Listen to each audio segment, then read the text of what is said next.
Et tout ce que j'ai partagé avec vous, suivez loin. La vérité fondamentale dit ceci. La foi a des exigences et les niveaux auxquels vous opérez déterminent les résultats que vous obtenez. Amen. Donc la foi, les gens disent seulement j'ai la foi. Écoutez, la foi a des catégories. Comme dans le sport, on dit catégorie poids lourd, Amen. Donc dans la foi aussi, d'une manière générale, nous parlons de la foi, il y a des catégories. Et les niveaux auxquels vous opérez, c'est ces niveaux-là qui déterminent aussi les résultats que vous allez obtenir. Amen. Amen. Donc, suivez maintenant cette vérité fondamentale pour la bonne compréhension dans le développement de mon enseignement du semaine. La foi est par mesure. Par mesure. Expliquez ça bien.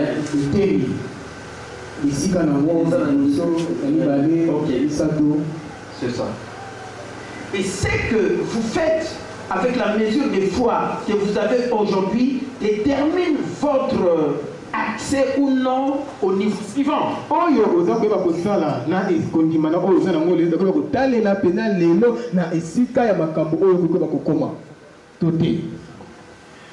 La première mesure de foi est donnée au moment de la nouvelle naissance, car il est en fait impossible d'être sauvé sans la foi, comme la Bible le dit dans Ephésiens 2:8. Et puis, Ephésiens 2:8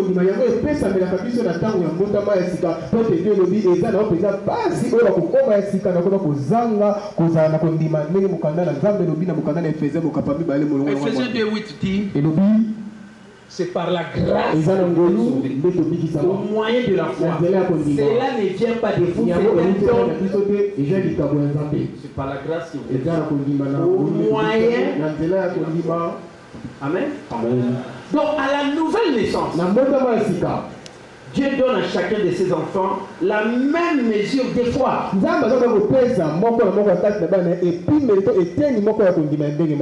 Il n'accorde pas un bébé en Christ plus de foi qu'il en offre à un autre.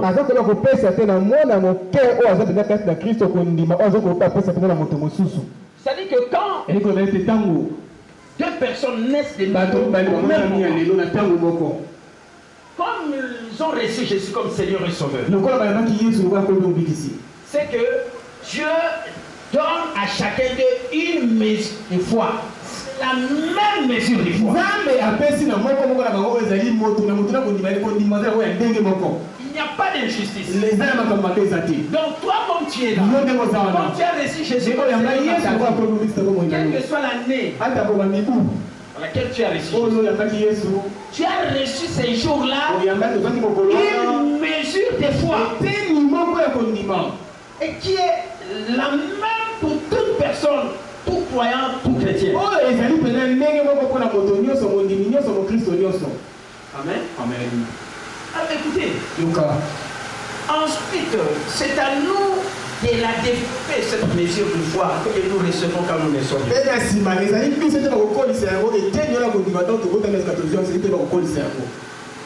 Et notre mesure de foi nous appartient d'ores et déjà.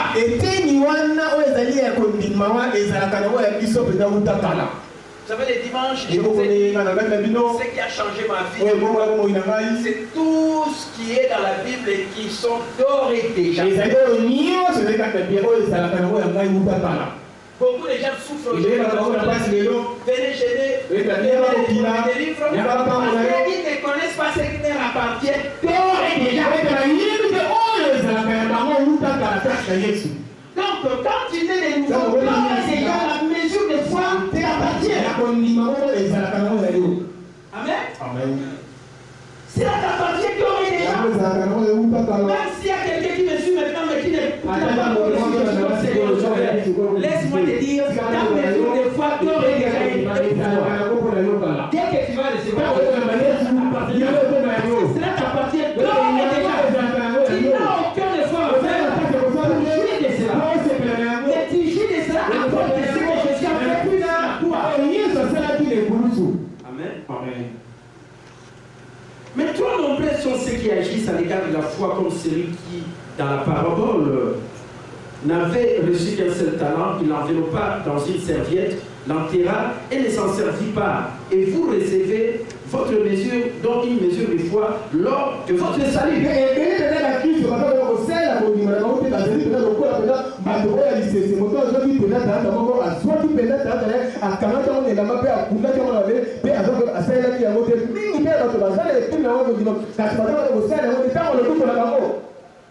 Dans la parabole du talent, on parle de où l'un a reçu 5 talents fructifiés pour faire 10, un autre a reçu 4 pour en faire 4, mais les tout derniers a enterré son talent. Et la plupart des chrétiens, bien qu'il a reçu Jésus comme Seigneur, et que Dieu lui a déjà donné une mesure de foi, il se comporte comme celui qui a enterré son talent, c'est-à-dire ils ne se servent pas de leur mesure de foi, alors que c'est ça qui pouvait le faire réussir ici dans le monde.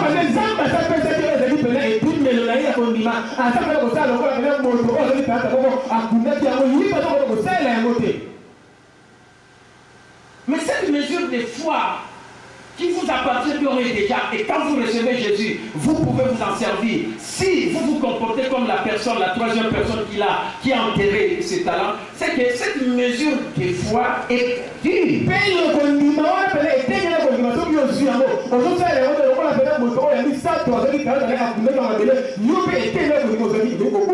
Si votre mesure de foi vous n'en servez pas, ça sera perdu. On dit que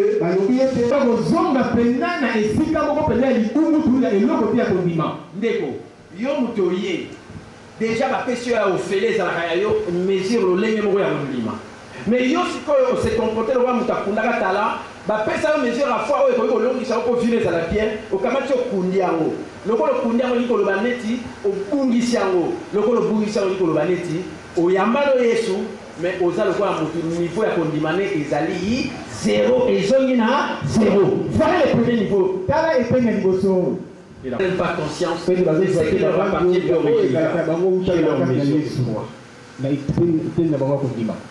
Donc quand vous opérez au niveau 0 de la foi, c'est-à-dire que vous êtes sans foi, vous ne pouvez obtenir aucun résultat.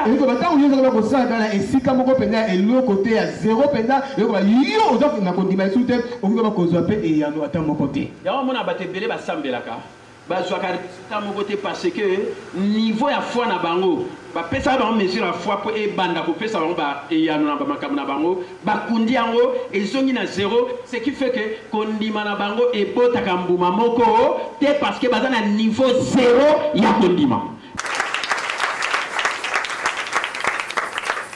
Et pour comprendre ça, on nous dit dans la Bible, Jésus savait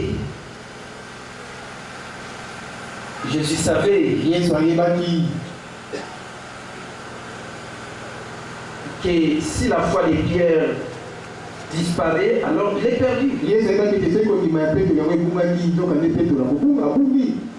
Parce que Jésus a dit à Pierre, Satan va te trembler. Et après il dira, ce qui est dangereux, c'est-à-dire que la foi des pierres allait se retrouver au niveau 0 et ne pouvait produire aucun résultat. Que ta foi ne te Amen. Donc c'est très dangereux si ton niveau de foi reste au niveau 0 alors que tu es né de nouveau et que tu devrais commencer à opérer à la mesure de foi qui t'a déjà été donnée. À l'exemple de Pierre, Jésus a dit, Satan veut te faire du mal parce que tu veux perdre ta foi. Commence à devenir au niveau 0. Beaucoup de gens ne problèmes parce qu'ils font preuve d'aucune foi. Parce que leur foi est au niveau 0. Et ils produisent aucun résultat. faut faire attention. Dans Marc chapitre 4, verset 40, nous voyons aussi la même situation des gens. C'était les disciples de Jésus qui manifestent le niveau zéro de la foi et ils ne pouvaient pas calmer la tempête à cause de leur manque de foi. J'étais dans la barre de Jésus. Il y a eu une grande tempête. Et ils étaient là. Quand ils ont vu ça, c'était paniqué. Ils étaient avec Jésus. Ils pouvaient exercer leur mesure de foi. Mais comme leur niveau de foi était quand la tempête soufflait, ils étaient paniqués. Ils ne savaient plus quoi faire. Ils sont partis. Et Jésus, quand il s'est réveillé, il a dit voilà ces disciples. Leur niveau de foi. C'est comme tout ce que j'étais de dire. Quand les gens ne voient rien, aucun changement dans leur vie, c'est que leur niveau de foi est réveillé au niveau zéro. Ils sont défaillés au niveau de foi. Ils sont dans des soucis, ils sont et ils n'ont plus confiance en Dieu. N'arrivez pas à ce niveau de de cette tempête qui a soufflé lorsque c'était dans la barque avec le Seigneur Jésus. Votre foi est le cœur de votre vie. Le cœur de votre vie. Il n'a plus la foi.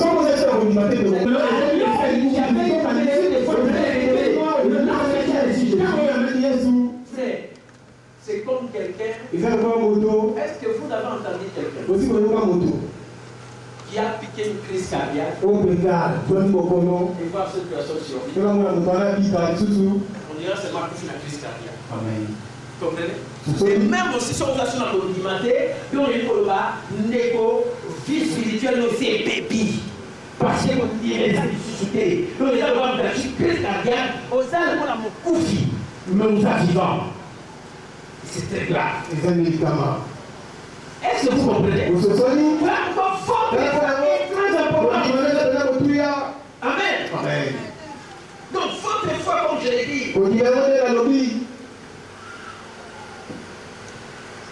est le cœur de votre vie. Pourquoi vous êtes venu dans la vie spirituelle dans le raté? Et si on va bêter moi le bouton dans le bateau, j'ai des hommes qui pour la bouillie. Alors, ils ont des démons, ils ont un foutement, au nini en haut. Non, ils ont un problème, il y a un niveau à condiment, ils ont zéro. Voilà pourquoi on va dans une crise cardiaque et on a beaucoup fait, mais on a vivant parce qu'on profite. Parce que, si on est aussi, si on est à mon niveau, et qui dit un niveau zéro parce qu'on est déjà sauté. Et on part. Et puis Jésus leur dit, pourquoi avez-vous ainsi peur? Comment n'avez-vous point de foi? C'est-à-dire, vous avez une mesure à foi, mais qui dit dans la zéro.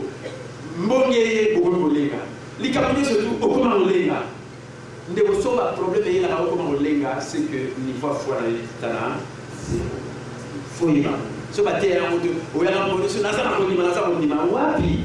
et c'est qui dit à niveau zéro. Vous allez voir mon koufi, nous avons une crise cardiaque, même dans la salle d'urgence, après on va à koufi. Parce que mon thématique est quand même. Parce que tu n'as pas la foi. Ta crise spirituelle dépend de ta foi. Et quand tu es né de nouveau, tu as déjà une mesure de foi qui peut te faire mesure de foi. Parce que tu as dépassé à chaque une mesure de foi, il n'y a pas d'injustice. Quelle que soit la force de votre foi aujourd'hui, vous pouvez toujours la perdre. À moins de la garder joyeuse. Est-ce que la nuit va bien? Quel que soit le niveau de la condamnation, nous allons le nom. Aucun peut perdre dans le niveau zéro Voilà pourquoi on a tout intérêt au bas de la jalousement qu'on dit des choses soit parce que on dit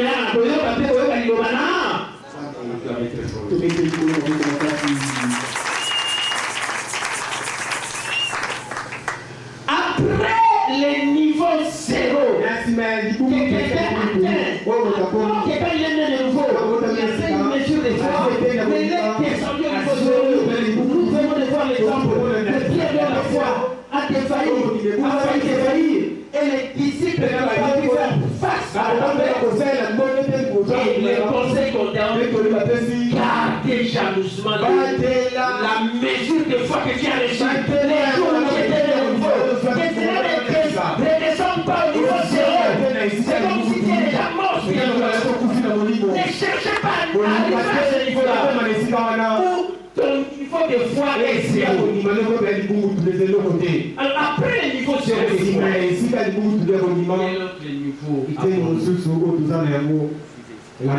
le niveau suivant est celui des petites foi.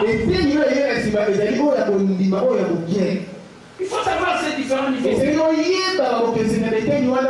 J'ai toujours dit la même chose, mais Amen. Donc avant de dire quelle est la grande foi, je vais demander les autres niveaux de foi ne sont pas la grande foi. Niveau 0 de foi, et maintenant c'est une petite foi. Ça c'est quoi ça? C'est à ce stade que vous avez ceux qui ont fait peu d'efforts avec leur mesure de foi primaire. D'accord. Mais si on a mesure de foi, on peut en faire dire. Si on a lobby, Amen. Mais on a ça la effort. Voilà pourquoi on a quitté à niveau 0. Mais si on a moins effort, on peut commencer petite foi. Amen. Quand on a la mesure de foi qu'on a manifesté, mais les lots de mon ami qui est au Kiti. Vous savez, il y a un ballon. Si on a camé, si on a évacué la condamnation, il va aller. Mais on s'allie des formes, on quitte à niveau 0. Donc, pas si on a des alliés, mais même au niveau Kiti. Ah, Ndego. Amisaka, foi bandeligo, zalaka nango, ozako ndimandambe, mais les gens tout est quand même sur l'ensemble. Non. Amen. Après le niveau 0, il y a une petite foi.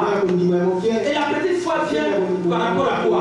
Par rapport à la mesure de foi que nous avons tous recevons Jésus. Et quand il fait un des petits efforts, alors il va atteindre une petite foi par rapport à la mesure de foi que nous recevons. Quand nous recevons Jésus. Amen. Mesure de foi primaire.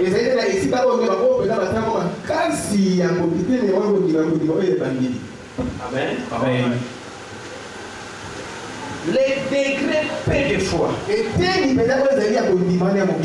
clairement manifesté dans Matthieu chapitre 14 verset 26 à 33.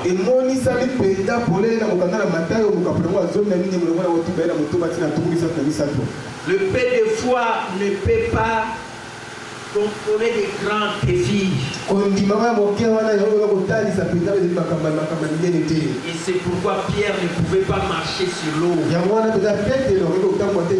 peut pas être surmonté avec paix de foi.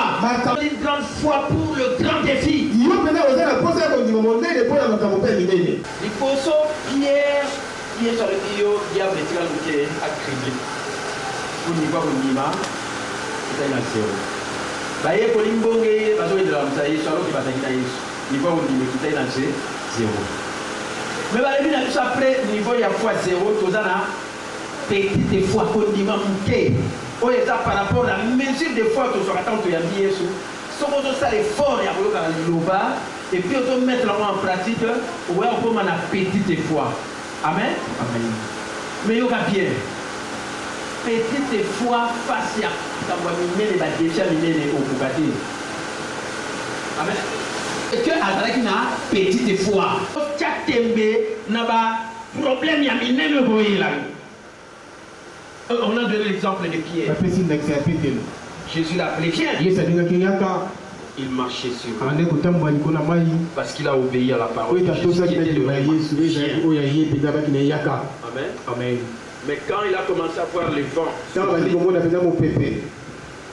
directement, il a fixé seulement son regard sur ce que Jésus a dit.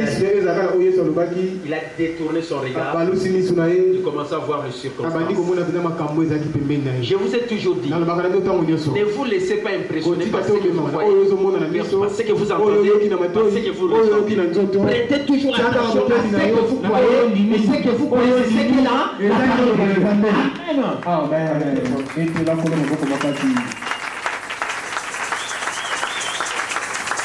Amen. Amen. Amen.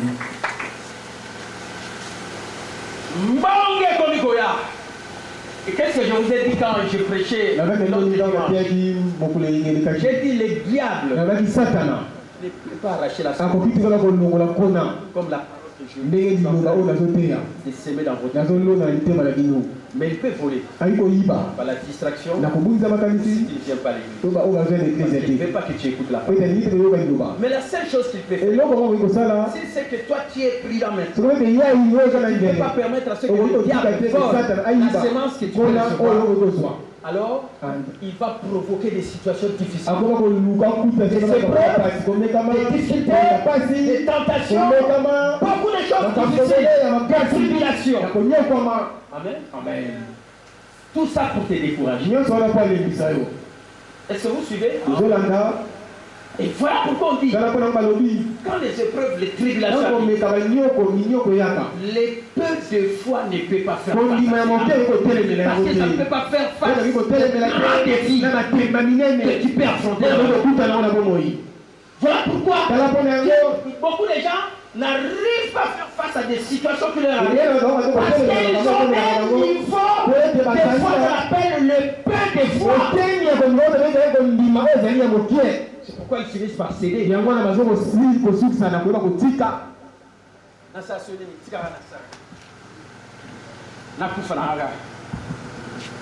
Parce que il y a la pression et le corps a la paix de foi, ça ne peut pas faire face à ces grands défis. Est-ce que vous comprenez? Parce qu'il y a des niveaux de foi. Et face à des grands défis, des choses auxquelles si tu fais face à cela, ça te fait réussir et le cours de ta vie va changer. Frère, il faut quitter le niveau de paix de foi pour atteindre un autre niveau qu'on appelle la grande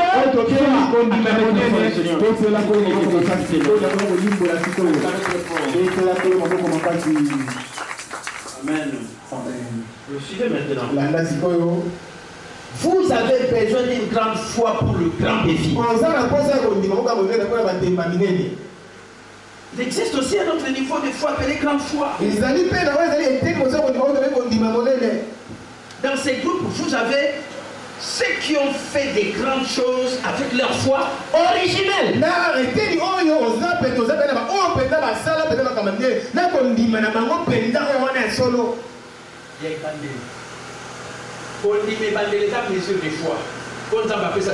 Amen. Mais vous avez effort à moquer. Il y a un petite foi. Mais sur le col à piso, amen.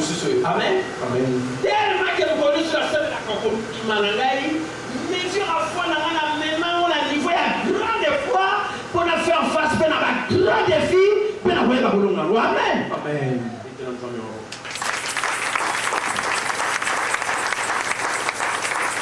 Maintenant, dans le stade de bâtiment, on va passer à l'Olendo. Il faut que chercher ma va influencer sur la tête. Mais dans une grande foi, morale d'action beau, face à un grand défi, il y a mon nez. Amen. Les choses qu'on dit, mon nez, quel que soit le problème, on causera toujours long. Amen. La victoire qui triomphe de ce monde, c'est notre foi. Parce que dans ce monde, il y a trop de tribulations, trop de problèmes. Et il faut avoir une grande foi. Et cette grande foi, tu es à partir de ta mesure de foi. Et si tu écoutes la parole, tu la mets en pratique, cette foi te dit, et tu auras une grande foi. Et tu vas faire aussi face à des grands défis.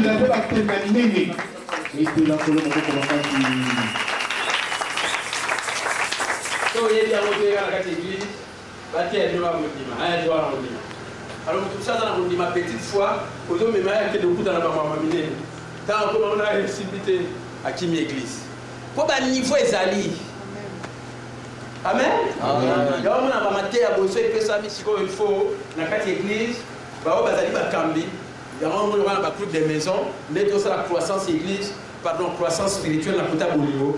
Côté à Kondima, il faut mater à Kondima. Mondima est si on a quatre églises dans la MBA sauté. Le bananier est à Zana Mondima. Moi, on a maillé sur le bananier, vous en avez Nini, vous en avez mesure de foi. Amen.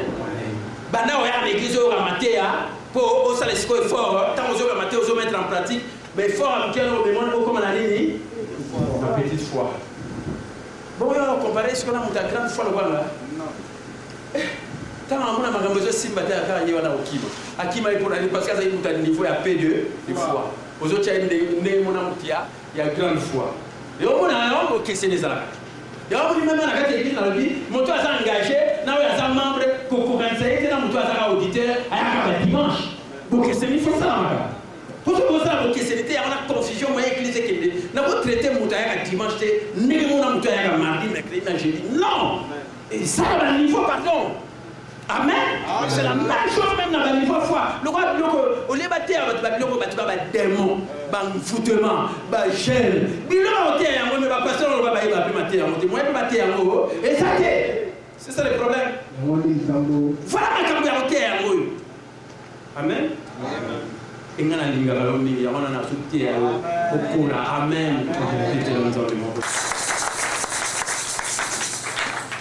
Jésus nous a montré un exemple de grande foi. Alors Jésus dit, ici maintenant, l'exemple de la grande foi, la femme qui non, pas la femme qui fait sang, l'autre femme, syrophénicienne. Femme, si ta foi est grande, qu'il te soit fait comme tu veux. Moi, maman, on a eu pour la depuis comme moi. Bon, Jésus soit là, on peut ça y réponse. Bakamata biloko, hein? Il y a banane. Il y a banane, basalane. Bakpe sa bana, il y a mboua. Ah, moi, on va traiter maintenant moi en bois. Il y a le binazawa na kutu. Ngara na besoin de bigo ya moi. Amen. Amen. Parce que ce soir le biga vont passer moi, ils vont aller sur l'église. On a la grande foi. Et on a attaqué ma église, bataille niveau de grande foi. Pourquoi il dit qu'on va passer à le Bible pour l'année? Passer à le Bible pour l'année. Au passer à le Bible, il y a l'église dans une forme de forme. Et ça qui compte. Une forme. C'est ça où il faut comme une forme. Pourquoi passer à le Bible? Mettons le balai. Yo changé l'histoire. Bah, tu vas faire photo, tant vous allez moi. Là où vous allez aller. Soit là, la mission de logo. Il n'y a pas de photo là, dans la mission de derrière tout à l'heure. Vous allez passer. Puis le mot là, c'est bien. Tout ça, c'est bien. Oui, on compare la temps où la mission. L'histoire va changer. Amen. Amen. Amen. Il est là. Parce que le point ça dans les tours là, il va comme ça, il va tirer sur lui. Mais na era na biso tatali sachez ce qu'on a en place vous allez comparer photo na ngai na o ya bina na tango et c'est na tama un erreur d'ici na tama un de information na tango tout à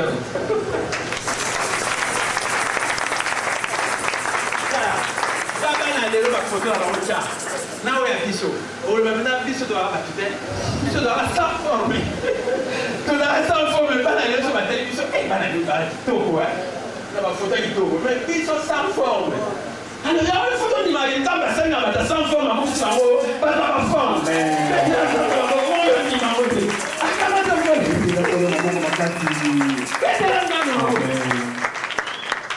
amen amen c'est la vérité il ne changera pas l'histoire soyez en église il y a sans forme sans forme pourquoi ça a été mettre que la photo dans la Bible ça banne il y a fait maman lobero yokana amen amen na ko yibote ndenge ko mile na ba yo ndenge bandaka amen ndenge bandaka epai sali okotika nzambe te po ngate akini son nzambe ou bien sans pour la vie au bateau et bien na bandaka te nzambe wana te pour la libala te pour la voyage te pour la mosala te na botika yete betela nzambe mapoko akana fona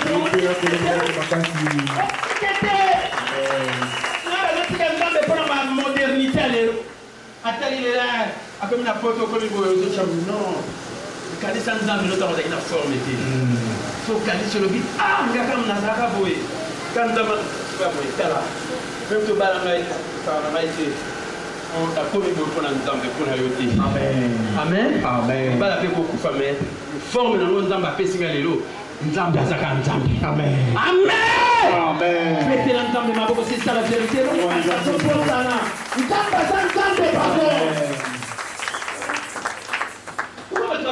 nzambe soka komi bien ntango ozali na forme te nzambe ezosala mangai yango bato batikana na image ondenge bazala na nzambe ntango bazala na forme te baondenge bakamwa na nzambe quelque soit bagloire aboyi kozwa abosana nzambe wana amen abosana ye te biso mosusu tokola bavi na biso omona bamama bazoloba biso bamnedi wa baboti na bino tozosala biso totangisa bino tozoyeba tozoyoka maloba wana biso bato baka boye omengo ozotyaka conscience epa nzambe te bato meta bokomi bato frère est-ce que nakokosana makambo wana mokozana koloba mokozana mpe nakokosana ye pardon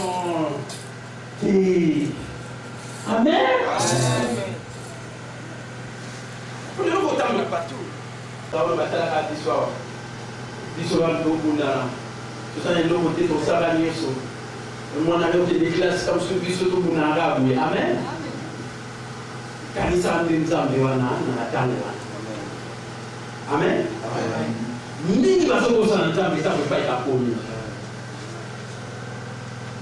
na changer mais ozosala pasi so bakanisi ntango bazalaka sokotikali na image wana ndeko okolinga okopermettre motu te asaka na nzambe na qui qu'il soit okopermettre te pardon okopermettre te amen pour que se retrouver wapi so nzambe wana te un jour oyaki dans son église ozali na forme te ozwi consolation nzambe atomboli moto na yo amen lelo okokomiko na livre ya bato oyebi pense wana ti lelo ezokanisaka ekinga po tozongela nzambe bato ebele bazokosana kosalela nzambe bazokosana ndenge babandaka or ndenge obandaki dans la constance qui réside la puissance quand ndenge ozalelaka ndenge bayedelaka yo bakono tochange bakonoka ozalaka ndenge yo wana meme tokomna bambongo epele so ozakokabakaba so ozakolinga bato linga kokekisa na relation te parce que komi soki boye ozomona te eza grave amen baniveau ezalaka ndeko so na komi na niveau moko te niveau wana ezalaka na niveau nango te amen peut-être nzambe alingaki tokufala baniveau ya foi ya mokonzi alaki nango aloki makambo minene eyelaka yo peut-être grâce a nzambe motebadelaki yo amen soit vérité. Et on donne l'exemple ici de cette femme phénicienne. Même dans le milieu, il y a des locaux, il y a des gens qui sont là en bois. Ah, so bateni mwana na mwana mbwa na église na oya sute pasteur na za pasteur mabe afi mwana te yo so muka solution ikamuna yo pokoma na ngo ukuta na ba problème c'est ça le passé mais l'essentiel il est sur le binaï qu'il te soit fécond tu fais et ça yo kolana na mokano na yo ndenge yo li non ba bi comme ta foi mais ndenge yo li amen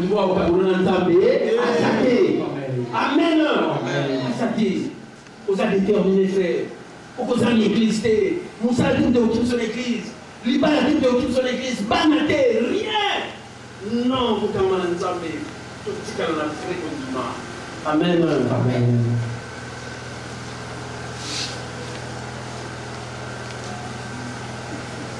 écoutez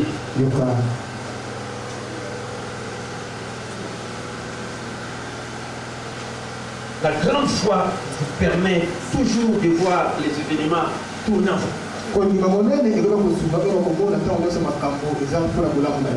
La grande foi vous donnera toujours votre miracle selon votre volonté. Est-ce que vous donnez un amen? Ce qu'on commune à Kondima Monene, au Kojoaka Makambo Kolandela Mokano na yo. Amen. Est-ce que vous donnez un amen? Parce que vous faites des achats. Yo poli, so yo poli kana nzambi, ba musu ba lebi ya poli nzambi to otala ye, so abunga. Yo lebi ngaka nzambi na kamani na ye. Ndeko ko ndimo mne no toki na okomi na wo. Et pour ça mais yo ka kolandela mon kano yo suis. Amen. Amen. Frère non ba musu ba défier ba programme na défier ba musu. Et la défier on a la charbon na molonga parce que na kona nzela c'est lui qui trouve une femme. Il faut aller sur le tas. Il faut aller sur le tas. Pour le mieux, le matin, il faut au fond, il faut sur le tas. Il faut quand même sur le tas. Au côté de la table, il faut la cahier sur la fournier. On a vu dans la vie. Ça, moi, je l'ai à fond, on a vu sur la table. On va regarder la table. Donc, ngaino linga mucho linga nai. Ti moyo so. Amen. Après Théo, on a commis. Vous savez, on a mis le haut. Est-ce que vous l'avez? Amen. Ce qu'on commet à Kondima, frère. Oh, il a décidé et ça, mais ça. Et surtout, le gros accord de l'imamone, c'est que ça va faire. Amen. Amen. Même le tabac, tu veux surtout à contre eux, bah pour moi, on a ma famille, on va faire. Amen. L'éternel ensemble. Un autre exemple. Toujours de la grande foi. Un centenier vient à Jésus pour son serviteur malade. Il dit, j'irai et je les guérirai. Les centeniers répondit, dis seulement un mot et mon serviteur sera. Amen. Amen. Jésus répondit, va, qu'il te soit fait selon. Maintenant, ce n'est pas comme tu veux pour la femme circonférenciée. Maintenant, pour les centeniers, qu'il te soit fait selon ta. Amen. Amen. S'adressant à ses disciples, Jésus déclara, même en Israël, je n'ai pas trouvé une aussi grande foi. Donc les centeniers eurent ce miracle parce qu'il manifesta une grande foi. Et elle se réalise. Amen. Amen. C'est ce que Paul explique dans 2 Corinthiens chapitre 4 verset 13. Lorsque vous croyez et confessez c'est en quoi vous avez cru.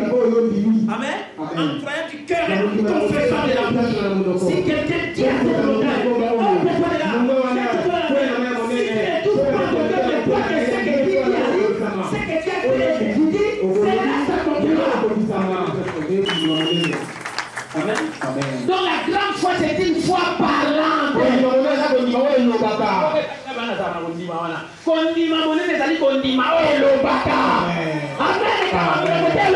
Si quelqu'un dit, la montagne, dans la maladie, dans la pauvreté, dans la souffrance, oh, t'es non. Amen. Amen. Amen.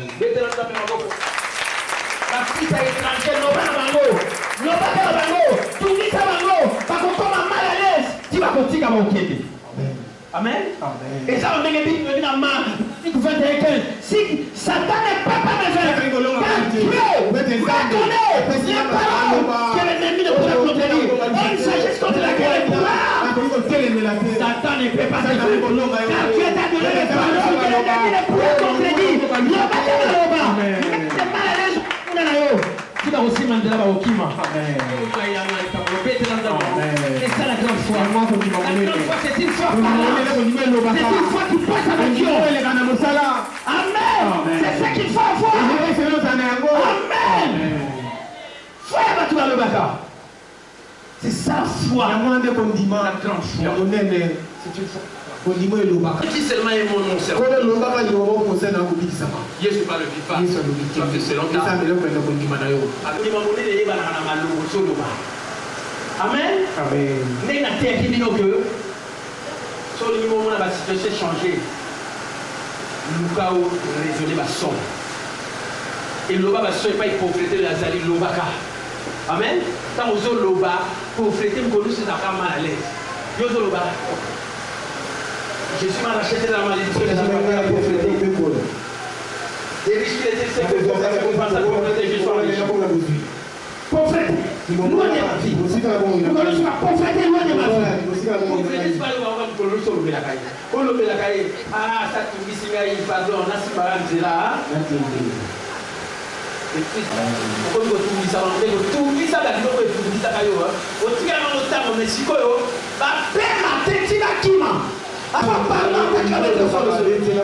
On explique en 2 Corinthiens.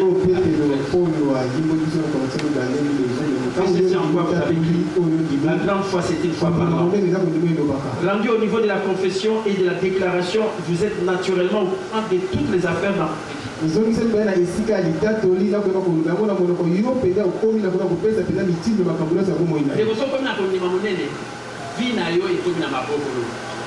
et ça, c'est un peu comme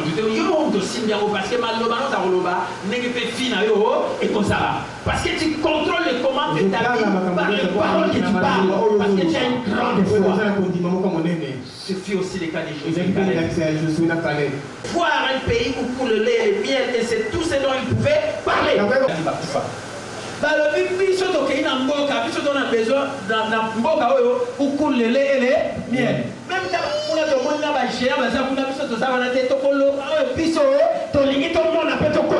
le pays où coule le lait et le miel. Mais les lots pas tout le bisabino, pas problème au ce soir. On a problème. On a famille nabino, un foutement familial et bon aboué. Pourquoi vous prenez un rapport, il y a un problème aux autres. Mais non, quand il y a un rapport, il y a un résultat aux autres niveaux de la fille. Au pays d'un pays, premier au niveau de la géant. Nous avons un problème de la paix, sagesse de Dieu et ses mondes, on a la sagesse de Dieu de la Bible. Tu as parlé seulement du pays où il ne pouvait pas parler du problème de la maladie. Au lieu de la pauvreté, retour au sensible. Où est-ce que c'est produit le résultat? Donc il est possible de développer une grande foi. Au moins, si tu as un niveau 0, alors que tu as un mesure de foi. Et comme on a petite foi, si on s'allie à petite foi. Donc, pour qui on a un mort. Bon, que c'est une pas l'église parce que tout ça va différents niveaux à la foi, mais tout ça dans l'église. Il y a un problème autant de passer à Zoloba, dans Zoloba, on a niveau 0. Mais parce qu'il y a sur la l'église. On a dit ça, alors que tu as comme un niveau à grande foi, la foi parlante. À partir de ce point, vous entrez dans ce qui s'appelle l'extrême grande foi. Quatrième niveau à foi. Vous avez là, tu vas dans la mesure de foi 1. Ce qui est au qui dit, ok, dans 0. Ce qui est dans la mesure de foi, vous avez dans le conseil, il faut là, P de foi. Amen. Après P de foi, tu as dit grande foi. Après grande foi, l'opinion extrême. Grande foi, souka la grande foi.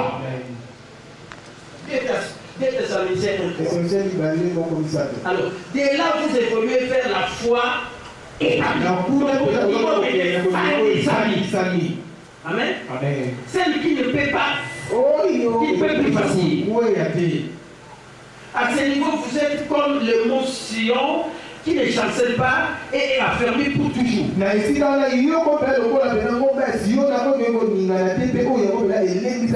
Et vous rentrez dans le domaine de la quatrième pilier à prospérité. Amen. Au domaine de confiance. Donc, moto a une grande foi. Soit qu'il y a une extrême grande foi, c'est qu'à comme moto a confiance. Amen. Or, conscience c'est à la carte éternelle, libéra. Même état en moni di cambolelote. Tant que la confiance est sous caractère, et ça libéra. A une temps que tant qu'à ça vivant, à vos conseillers du Champango. Parce que c'est l'extrême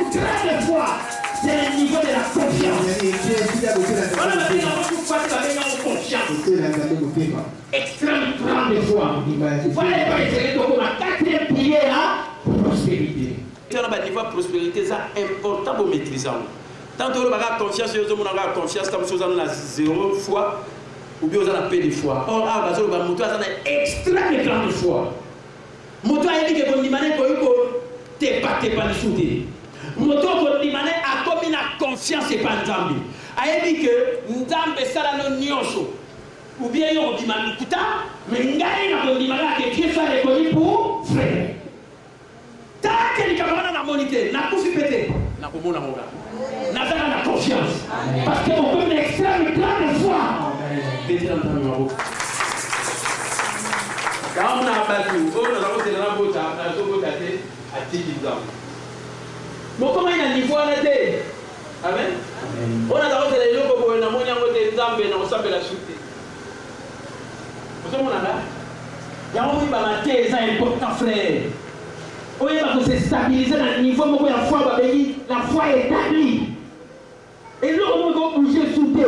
Parce que on a besoin de conseils, il y a la conscience parce que et ça temporaire déjà libéré là. Où la mabimalokuta. Nous sommes dans quelle conscience de bande de nous yon to bima lokuta. On Nzambe ba lo ngapela bima lokuta na la saka na saka Nzambe. Na koko kisango kaka. Amen. Voilà les niveaux de foi. Amen. Amen. Tout ceci est preuve que la foi c'est une force vivante, car seules les entités vivantes grandissent. Mais là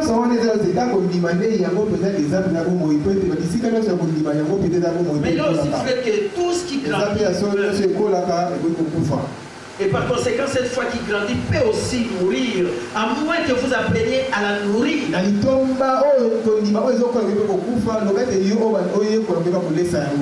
comment entretenez-vous donc votre foi? Par la parole de Dieu, parce que la foi vient de ce qu'on entend, c'est qu'on entend bien la parole de Dieu, et qu'il vous soit fait selon votre cœur.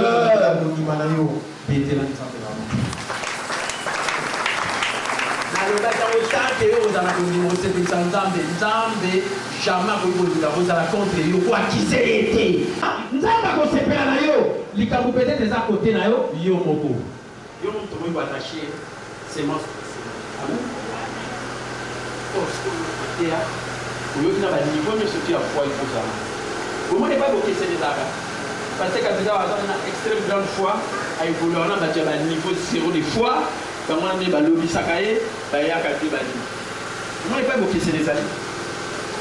Vous comprenez? C'est comment un niveau où il y a confiance. Oui, il faut qu'on a confiance. Alors, le ballon, il y a un peu de et c'est ça, celui qui a ça, celui qui a il y a un temps. Il veille sur sa parole pour là. Pour y dire pour qui ça. Pour qui peut m'en soucier. Pour y dire on entend pour ça là on attend on a eu. On peut faillir tant qu'était. Parce que comme un niveau extrême grande foi va venir conscience quatrième niveau de la prospérité. Laissez-moi alors terminer. Tout au centuple c'est très important bénédiction financière pour les croyants. Mais vous devez faire jouer votre foi pour recevoir tout ce que la parole vous promet. La force de la foi doit être mise en pratique par la parole de Dieu dans votre cœur et la confession de votre bouche. Après ça,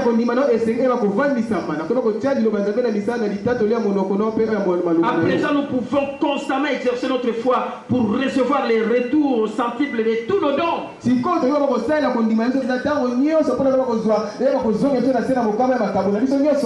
Puisque cette fantastique loi vous appartient déjà, attendant que vous exerciez la force de votre foi, vous pouvez tous aussi bien recevoir les centiples de vos offrandes passées, car les retours au centuple est rétroactif.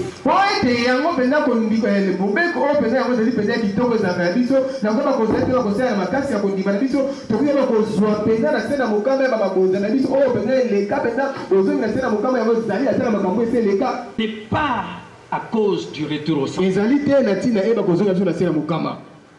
Nous donnons pour obéir à Dieu. Nous donnons parce que nous aimons Dieu. Nous aimons parce que nous aimons les gens, les autres. Amen. Amen. Notre motivation ne doit pas être le retour au centuple. Le retour au centuple, c'est un bénéfice. C'est un style de vie. Amen. Amen. Frère, n'atteignez pas le retour au centuple le dimanche. Est-ce que yo, manque d'assiduité, ozanga pour continuer au tato là.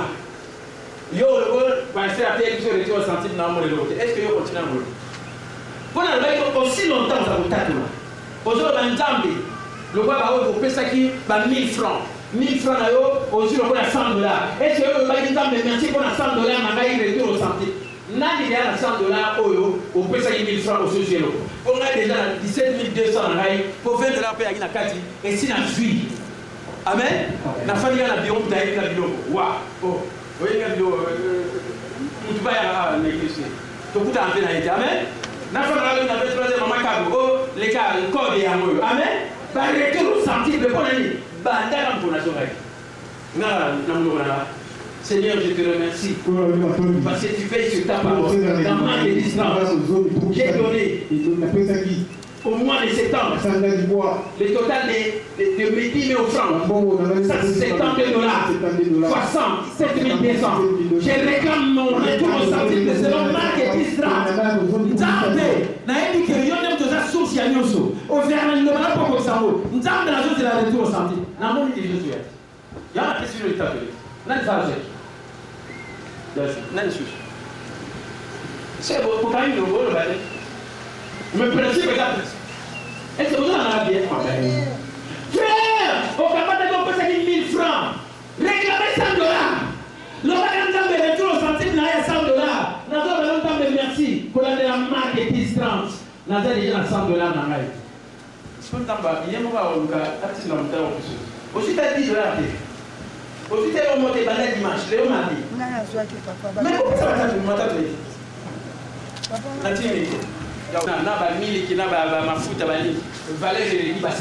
Amen. C'est moi. Antique dimanche. Tant au bignan, tu connais matanga. Tant au long matanga, il fallait na kene wenzi. Na kitia na mama Pasco, na bina ke gambela. Na komika na gambela. Appareil na ngeleli oya kozwa poli na rezao na kepe na zui na lona ki 1000 francs bakabeli nga 10 000 francs ya ona kumisi na mza na kesa $55 bamsuko ba bénéficier chez na una zui wa 50 maman nenga una za 20 maman nani yo kana eu ko pesa précision na sur la vie tu reçois pour la retour au centime. Tu paies ça parce que 1, tu lis Nzambe parce que 2, et ça il faut ton ça, Nzambe il faut ton ça donné, tu seras donné. 3, tu le dis parce que tu lis Rabatou. Si tu lis pas tout sous on peut ça pour et si on peut pas tout sous Amen. Et en même temps la vie ça la style père vie à malamu parce que Neko Nelio aux autres ça na style la vie à malamu. Frère, si on tambola bien en Nzambe, na kubanga Nzambe, Nzambe au Kambolo. Quand le bateau va tout suba tambola, babanga Nzambe, Nzambe au Kambolo, on regarde le kuta. Tika na ebiso. Amen. Tika na ebiso. Suka ya moto nyoso tu oyo alingaka Nzambe, akamama Nzambe, abanga Nzambe. Suka na ye ezaka toujours koleka ibandeli na ye. Amen. Oya ndila bide Nzambe. Pete Nzambe. Amen. Quelle que soit ma cambo qui connaît la yo, mais souka la yo et connaît que bandeli na yo. Amen. Choc. Amen. Amen. David était l'homme qui craignait Dieu dans tout l'Orient. Mais maman il est lié. Fait n'a donné ce fait pour y Amen. Mais il y a souka ya Job et Zakani. Et Zakana et ça, les résultats, il y a style la vie. On a besoin d'un Nzambe. Amen. Amen.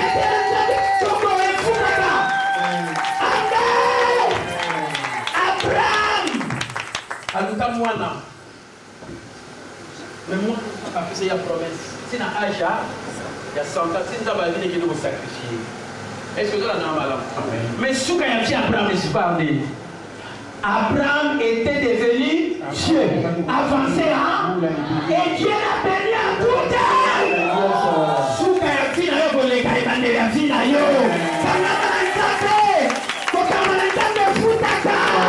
La terre de l'éternel est le commencement de la sagesse. Amen. Et c'est dans la motivation de l'imam. Et c'est dans la motivation de l'imam.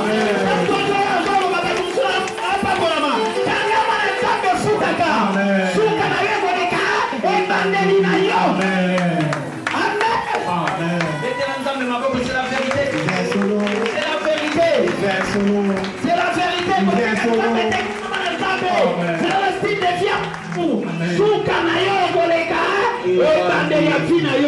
Quel que soit le problème, tu vas l'oba, tu vas finir, et il y a la paix Job, et il y a la paix Abraham, mais souka va finir bango, et les quatre banderia. Va finir bango. Amen.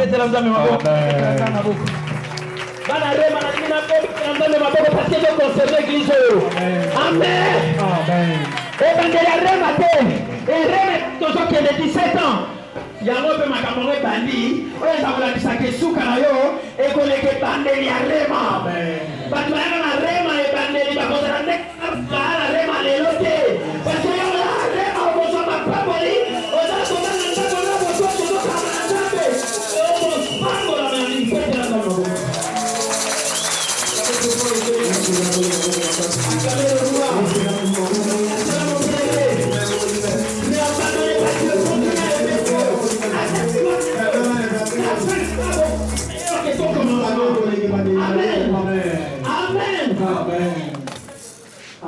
Amen.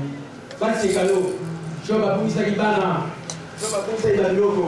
Mais souka et Job est à qui? L'homme le plus riche n'a rien mondial. Amen. On a d'abord va dire à mon côté que vous avez la vie ce soir.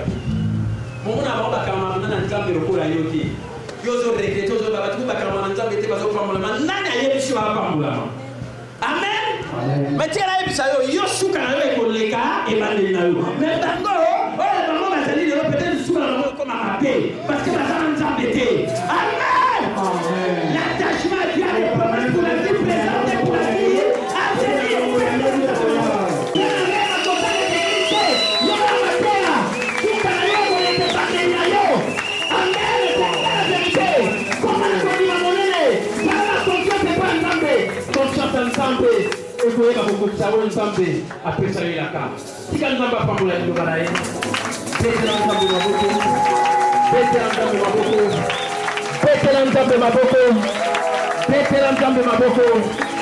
Dieu rende à chacun la façon de sa parole. Ta vie sera plus meilleure que son commencement. Continue à mettre confiance en Dieu. Arrive au niveau de la grande foi, à l'extrême foi, la confiance en Dieu. Parce que Dieu n'est pas un homme pour se répandre.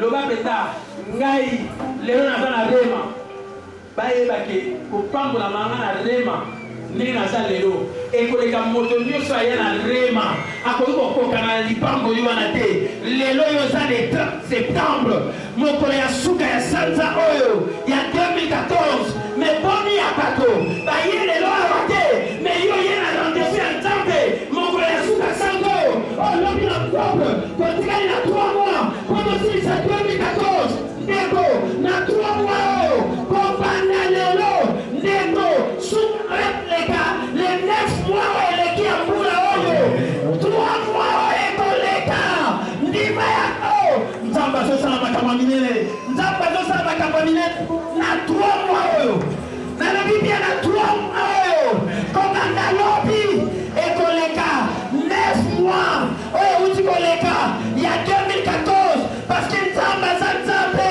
ozokontinue kotia confiance oyo komi na kondima monene nzambe loba na ye merci loba na ye merci parce que na retour au centime okomona ndenge nzambe akotambusa yo na 3 mois tina le 31 décembre bakolo kosimbi kisi eza kisi te eza nzambe eza kondima ya nzambe parce que oza kotenir ferme oza koyeka mpiko koya lelo le 30 septembre dans l'église. Aujourd'hui, le 1er octobre, exactement 3 mois. Les 3 derniers mois. Et comme ça, la plus grande, meilleure que les 9 mois. Dans le bien au nom de Jésus. Le décembre. Et comme ça, le lendemain aussi. Comme on a gloire. Et sa richesse. Et sa richesse. Et sa maternité. La loi de confiance. Et pour les gars, la loi de confiance. Confiance. Extrême grande foi. Extrême grande foi. Alléluia. Alléluia. Alléluia. Alléluia. Vous écoutez sur les deux côtés. Quand on regarde la confiance. Quand on regarde la confiance. N'a pas posé la baboula. Nzambe. Attends que ça va être solide. Dans l'envoi conti. Dans l'envoi alléluia. 9 mois. 9 mois. 9 mois. Et c'est bandéli. Mais 3 mois. Et ça souffre à boula oyo. 3 mois. Et ça souffre à boula oyo. Et je mets ma richesse. Et je mets ma pamboli. Et je mets ma bala. Et je mets ma pété. Et je mets ma foignée.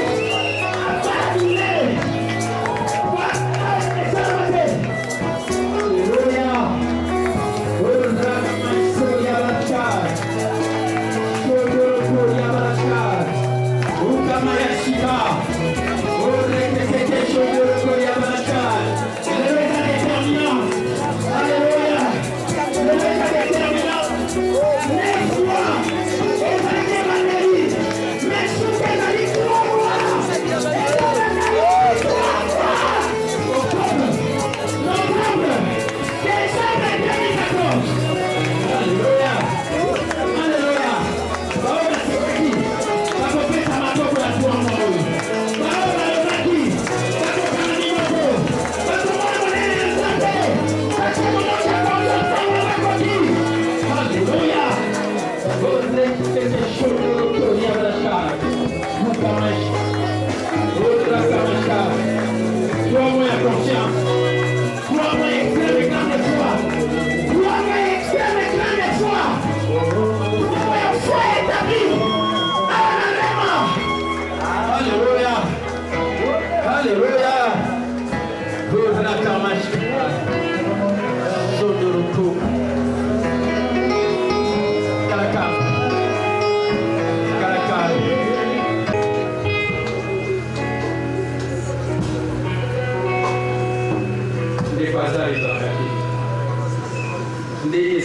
Le 30 septembre. C'est pour dire qu'il y a dans la vie. Il va dire que les années 9 mois ici. Mais Soukandé, il y a monté les 4 bandés. Octobre, novembre et décembre, école les 9 mois. Et 2015, Kolo, Bakou, tout est pour ma cambe. Comme il y a confiance et pas un temps de paix. Azosa la Makamounae. Parce que Tiso, et si on n'arrive pas à Tiso, son fait conscience de pas un temps de paix.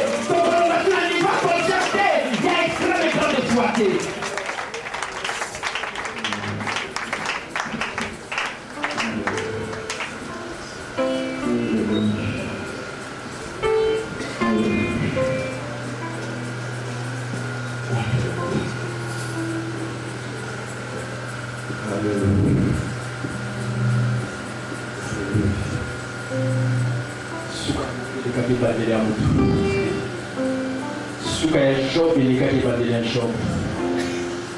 Nous sommes là 9 mois, tika batou, baloba, tika esa et yakinao.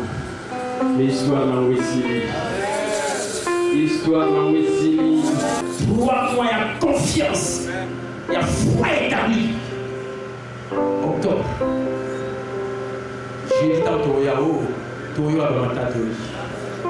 Alléluia. Déjà, l'obispo qui va autour de l'école des l'école des leaders, l'école de formation publique, Toyo Abamatato. Vraiment, mon Kimba, négocier Gangaï, tout comme une foi établie, tout comme un niveau extrême et grand de foi. comme il a un niveau de confiance. Grosse chose de ça, il parle à l'issue. Nous avons besoin d'être fidèles à ça, mais puisque tu dis qu'il y a confiance, 3 mois à peine avant, nous voulons nous sauter dans le besoin de l'issue. Alléluia.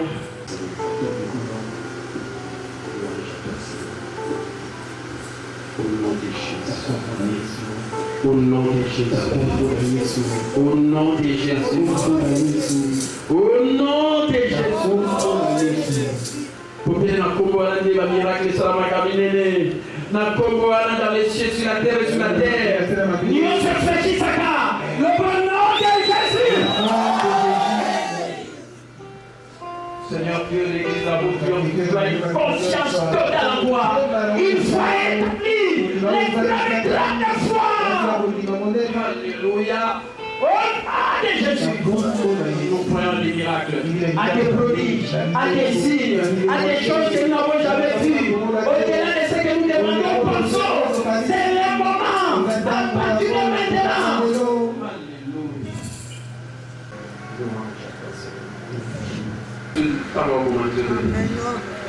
On attend la confiance. Dieu nous le baraka. Oui, c'est le Colomba. Il proclame à mettre mal à l'aise. Oui, surtout le fils de l'étranger. Vous nous voulez le bar toujours mettre mal à l'aise. Car il y a un temps de nous disons qui s'amène. Parce que vraiment, il faut qu'on ait confiance.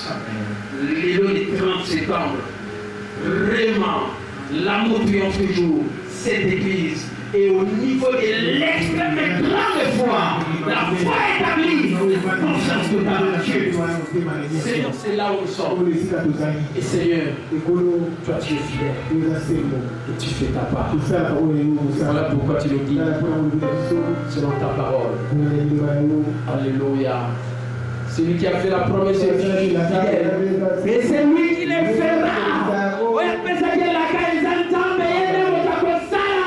Vous avez confiance, Azakosala, Bamabala Kito, Bamfuriai, Bana, Bambongo, Bandako, Bamituka, Banyoso, Nimoso, parce que tu as fait la promesse, tu es fidèle, toi qui le feras, et tu es en train de le faire dans cette église. C'est le moment de notre saison de la moisson. Nous avons servi les camps. C'est le moment de montrer. Nous allons continuer du voir faire. C'est la gloire de Dieu. Alléluia. Et toute l'assemblée dise adieu. Amen. Amen. Mettez l'ensemble ma beaucoup. Mettez l'ensemble ma beaucoup. C'est le départ. Seigneur Dieu, si je fais ta part, et Seigneur Dieu, étends-nous dans les 3 mois qui vont commencer à parler de Guadeloupe, le mois de décembre et le mois de décembre, octobre, novembre et décembre. Et merci parce que tu es à l'année 2015, l'année de la richesse, que cette richesse se voit dans la vie de tes enfants. Nom de Jésus, rentrez dans la maison et que le Seigneur vous accompagne.